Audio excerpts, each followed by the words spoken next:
Doing some preserving this morning. Figured I'd turn on the camera, practice. Got some soup from last night, cooling very slowly so it doesn't siphon. So all the stuff I can the other day. I just pulled these eggs out of the freezer. I freeze them in these little silicone trays, which are actually super handy for eggs. It's like the perfect shape for eggs. And the little pucks, well, big pucks, pop right out. And then I just put them in a double-lined plastic bag in the freezer to try to prevent freezer burn. But they work great for everything. You'd use either raw eggs for, you can make scrambled eggs, egg sandwiches. Super delicious. Works great.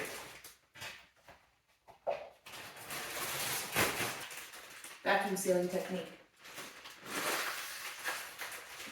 On a budget.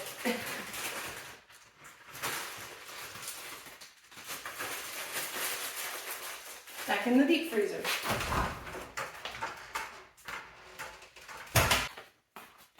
Back to my green bean soup. I'll put you closer. I got the beginning prep for the soup ready.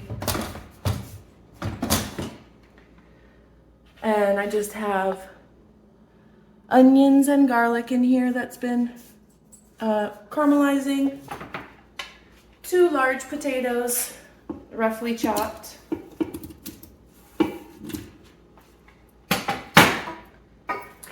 And these were beans that I grew last year.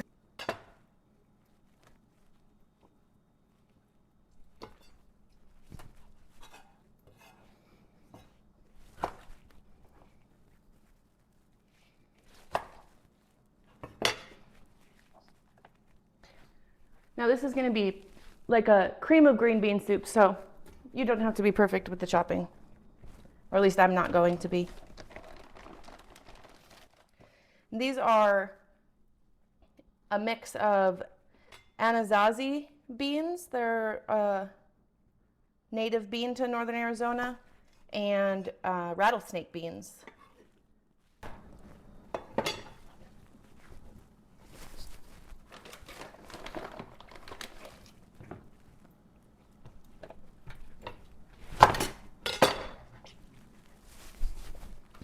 Okay, we have our potatoes, green beans, onion, garlic, and a little oil or butter in here, whatever you have. I actually used some rendered pork lard from a pork shoulder I roasted the other night. We're going to do some tarragon. This is from the garden that I grew in 2021, but still smells great. I'm just going to break it up a little, get the aromatics out. Do another pinch. You can also use Mexican marigold in place of tarragon. If you don't like growing tarragon, it has quite an invasive root system. Tarragon, it's like mint. Don't plant it anywhere you plan to grow anything else because it will take over. And then to that we're going to add some broth. This is beef bone broth. See, it's highly concentrated in collagen. Whoa, too big to get out. It's got the jiggle jiggle. All right, and then to make this soup decadent, this is a very rich pork bone broth. Same thing. Jiggle, jiggle, jiggle. Do 2 big heaping scoops of that. And then about 4 cups of water.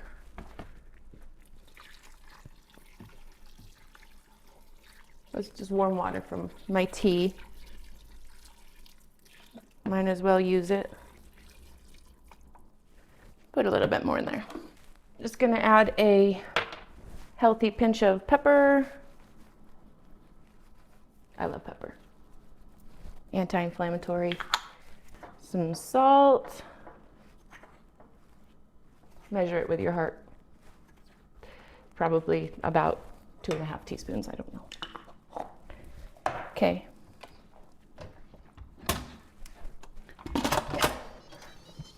And we're going to cook this on pressure cook high for 10 minutes. Clean up a little.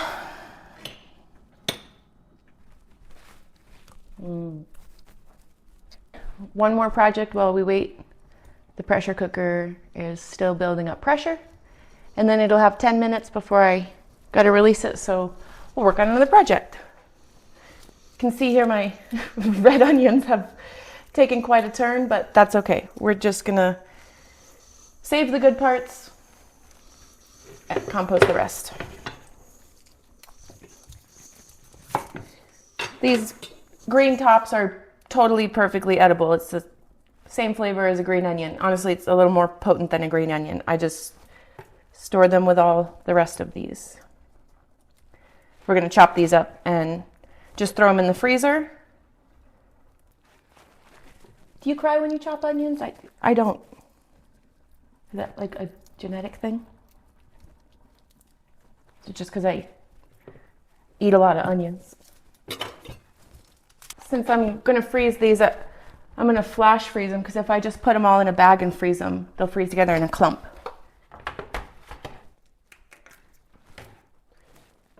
See? Doesn't look so good. But onions have layers. Take off that layer. Look at that. Perfectly fine onion, just one layer down. Don't have to toss things. Helps to reduce the burning if you slice from root to tip, or root to green.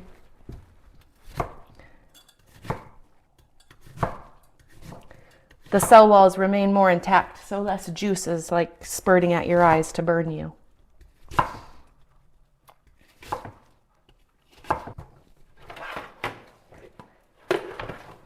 Let's work smarter.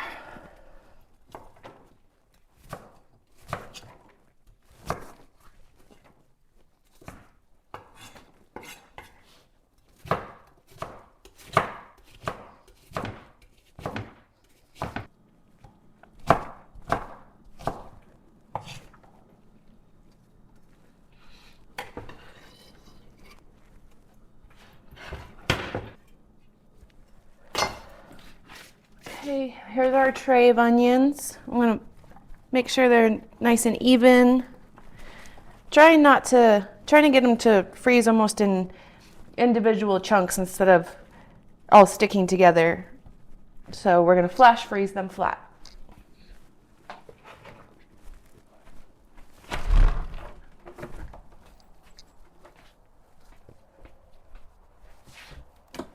Okay, while that soup comes to pressure, it's best served with a dollop of creme fraiche.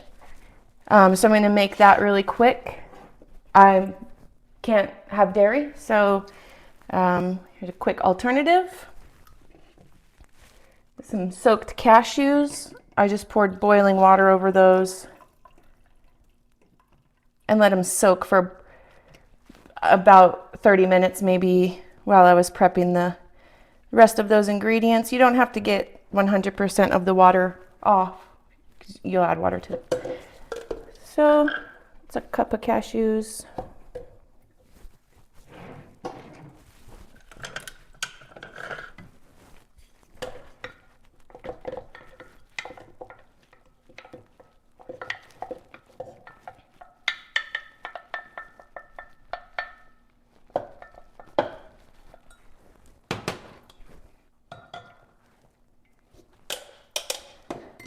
You can do this in any high-powered blender. Do 1/4 cup of lemon.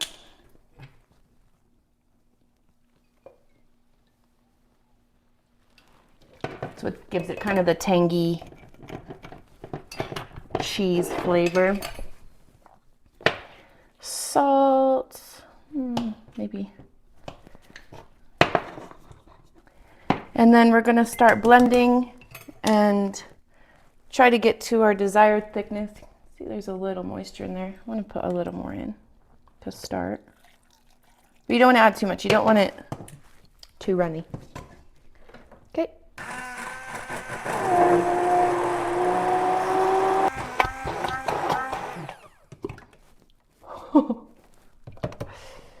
Okay. Give that a taste.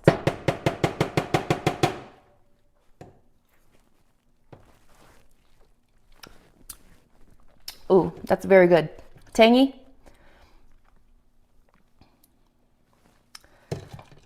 I dare to say it needs just a little more salt. The consistency is good though.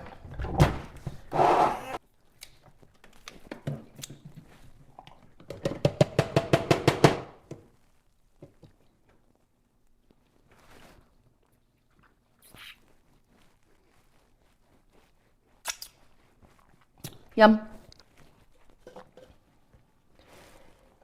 Gotta get every last drop. Waste not, want not. Our pressure cooker's done. I'm gonna unplug it and we're gonna do a quick release.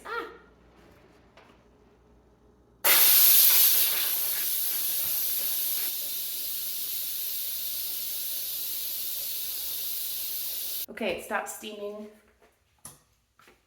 releasing pressure. Gotta make sure the potatoes are soft enough, and then we'll emulsify it. Oh yeah, very soft. Okay.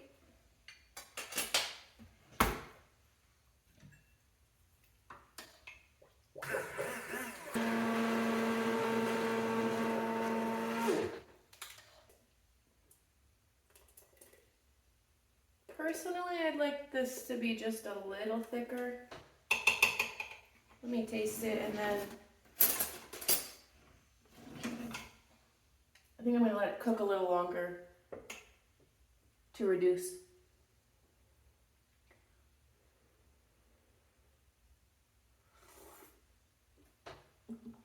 It's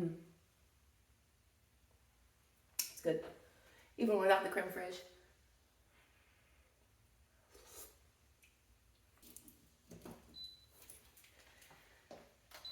Put it on low saute just for 5 minutes and just let a little bit more of the moisture evaporate so it's a little thicker. Because I want to can a couple jars of this so I can't add flour or any thickeners to it. I could just write on the lid to add it after, but we'll just reduce it a little bit. I'm back to the soup. I got it to a nice consistency, nice and thick.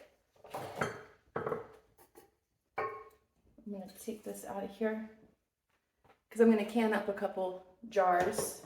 Right now, as it is without the creme fraiche, no. You can can it, and then I'll just write on the lid to add some later. My jars are warm. I've got 2 quarts of water warming in the pressure cooker, pressure canner. Pressure cooker does not work for canning. Pressure canner has to be specifically for canning.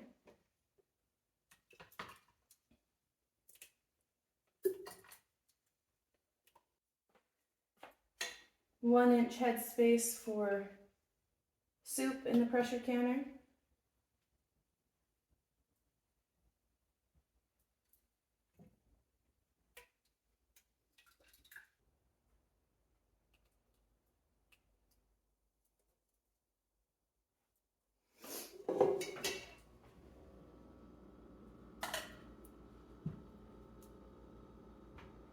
Even with the ladle, I always make a mess, or the funnel,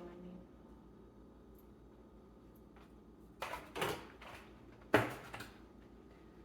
Clean off our lip around the edge of the glass jar. Make sure there's no particulates, pieces of food, or any chips in the glass.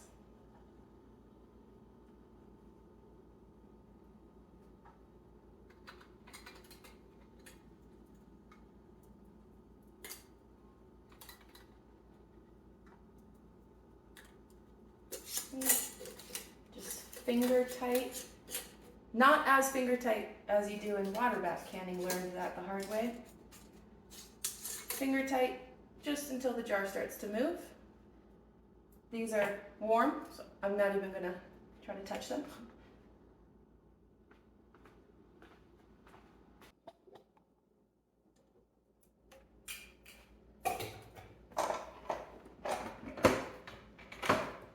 Lid on, exhaust open, pressure can high, 60 minutes.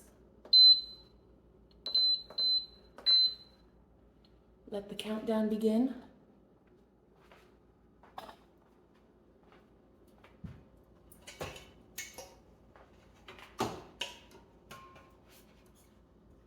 And here's my lunch.